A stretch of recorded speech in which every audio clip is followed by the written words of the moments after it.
Man, I've been busy the last couple of days, not gonna lie. But, of course we're killing it every single day, even on the hard ones.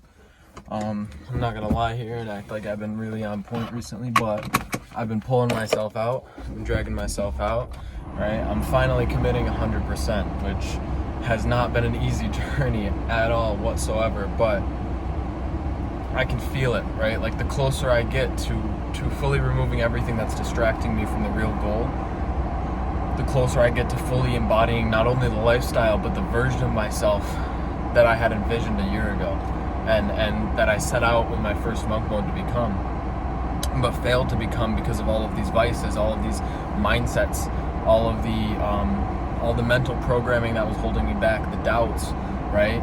I think I mentioned the vices and also just my procrastination, right? My fear of change, my fear of making that next leap, making that next jump in my journey. And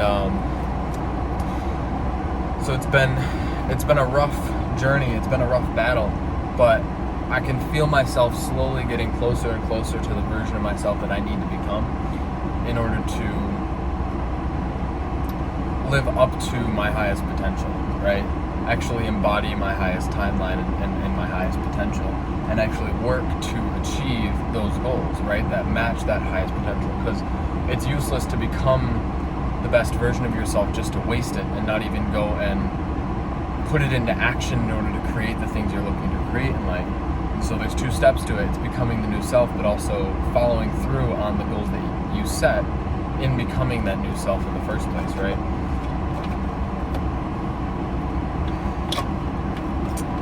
It's not enough to just bring in wins and then fall back, right? You have to bring in wins, but that has to fuel the next win. I made a voice memo yesterday because I had this thought, and I thought it was a really good one. Basically, if your celebration for a big win is to go and tear that win apart, to go and create the downfall, right? Go and do something that will start to build upon your downfall, right? If that is your celebration for the wins, then your wins can only be capped at the material success, because that's the initial thing that will drive you, right? But if you're driven by the wins themselves, they'll only be able to exponentially grow and exponentially become greater and greater. And so for me, one thing I'd like to adopt is that my win, or my celebration for a win, is not to destroy the win by going and doing a bad habit, right? My celebration for the win is to then go and further that win by winning again, right? Finding another place where I can win, finding another challenge and a problem to beat and overcome. Basically, when I win, I don't just settle there, I take it to the next level every single time. And that is how the successful become successful, but stay that way, right? Anyone can get success, right? I believe that anybody can become successful, but it takes a very special kind of individual to maintain success over a long period of time. And so me starting so young, I have an opportunity to either create great success and then stop and live the rest of my life in celebration mode, where I'm enjoying all of the money and all of the work that I've put in.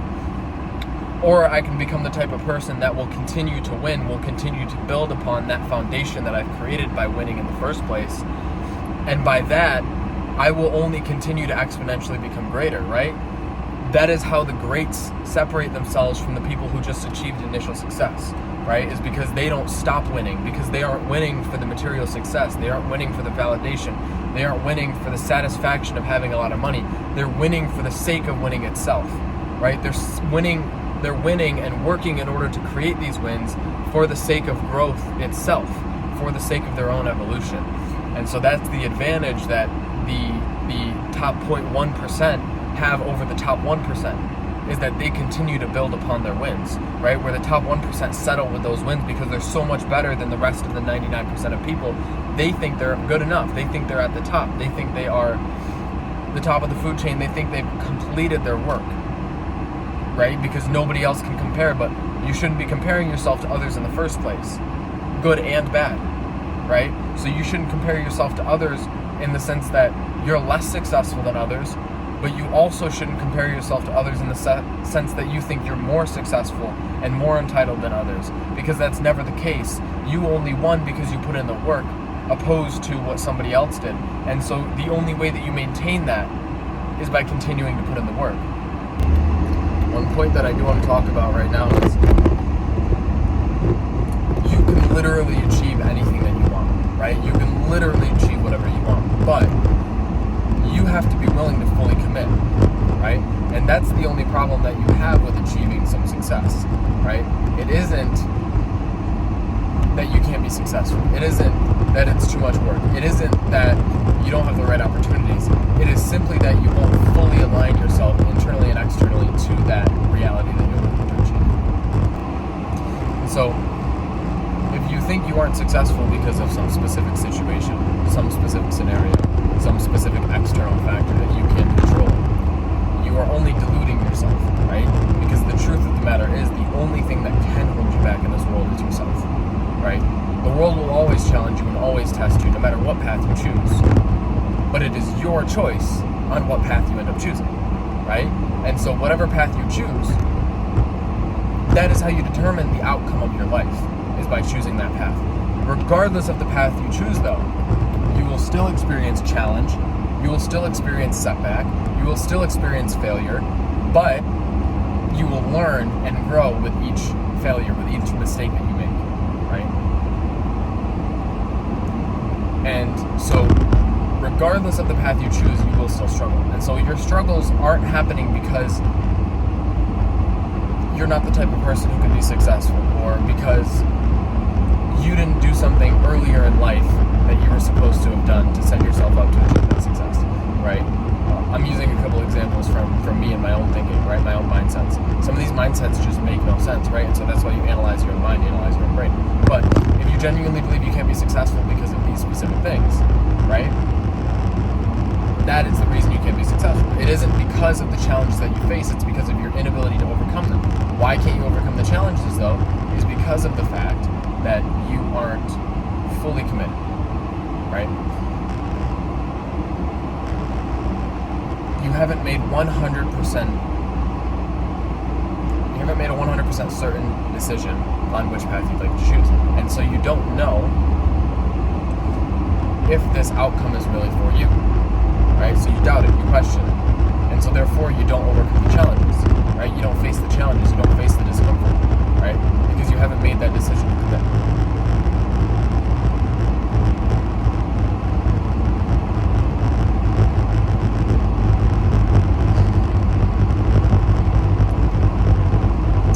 Decision to commit is not just a mental acknowledgement, a mental intention, right? It is an action that you have to take in order to prove, in order to show that you want this.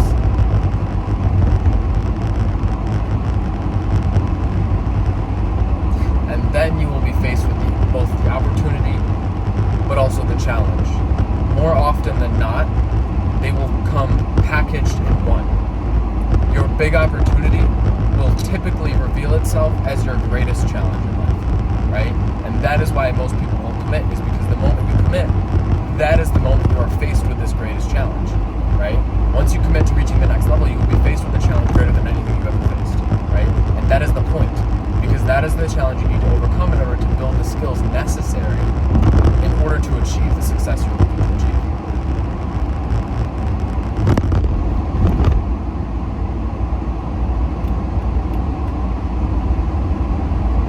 And so that challenge that you face is a necessary part of the process. It's an essential piece in achieving the success, right? And so that is the thing that you're avoiding, however, because that action that is required to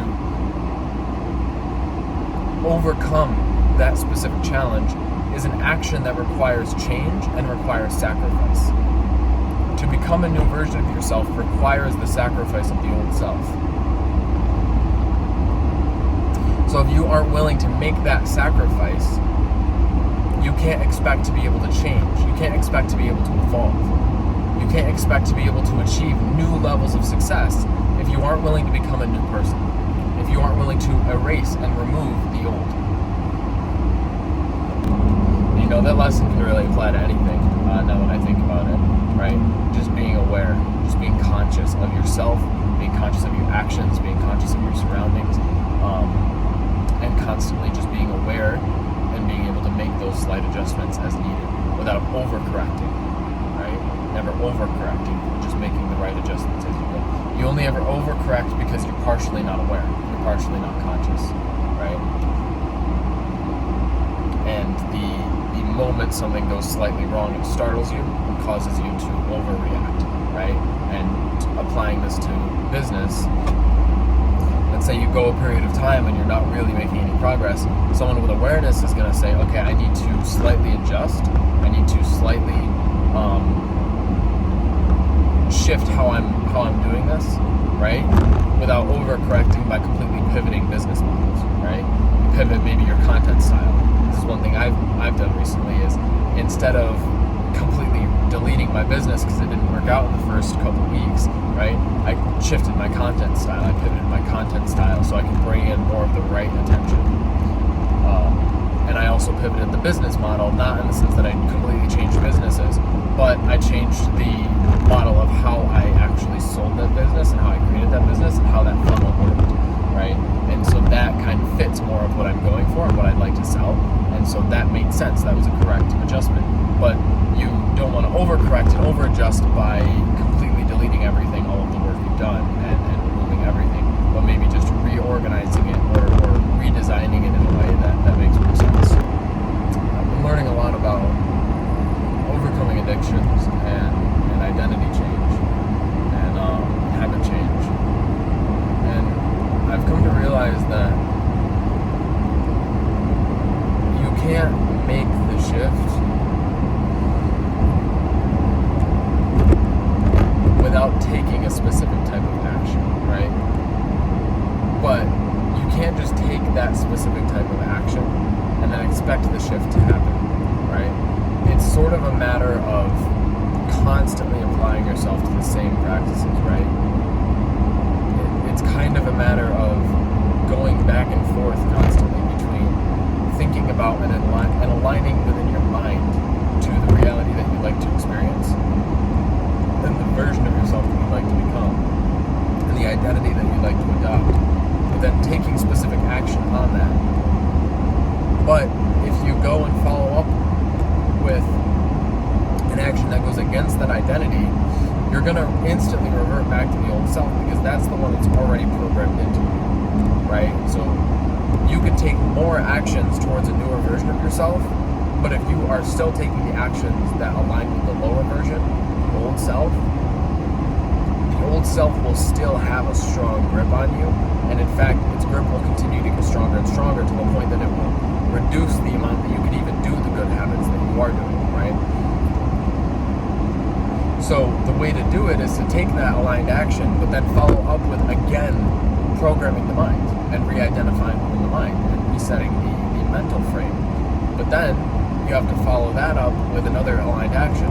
And then that aligned action needs to be followed up with more mindset training and more mindset practice, right? And so it's this constant back and forth of training the mind and then training the body to align with this new self and this new version of yourself. And then beyond that is a matter of training the spirit, right? Training your energy, your emotional state in order to align to this highest vibration. If you get all three within line, right, you will be able to reignite the soul. So one thing that I thought about the other day, or yesterday, was it's an interesting point.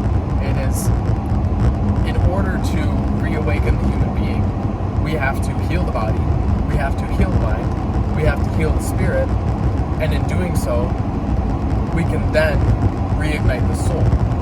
And reigniting the soul is reigniting the passion, the drive, the force behind our actions, right? The soul, you can consider it to be God in its own sense, right? You can consider it to be the God of your specific life, the one who's pulling the strings of your reality, your experience, right? By reigniting the soul, you reignite your being, you reignite your life, you reignite your consciousness, right? And so by having this life energy, you can then put that towards what you're looking to achieve. And in doing so,